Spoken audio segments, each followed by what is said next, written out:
കാട്ടോട് മേഘം മെല്ലെ ചൊല്ലി സ്നേഹാദ്രമേതോ സ്വകാര്യം മായുന്ന സന്യേ നിന്നെ തേടി ഈരണ്ണിലാവിൻ പരാഗം എന്നെന്നും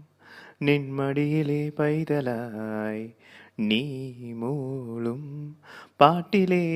പ്രണയമായി നിന്നയും കാത്തു ഞാൻ നിൽക്കവേ എത്രയോ ജന്മമായി നിന്നെ ഞാൻ തേടുന്നു അത്രമേലിഷ്ടമായി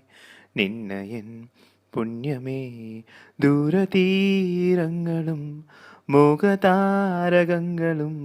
സാക്ഷികൾ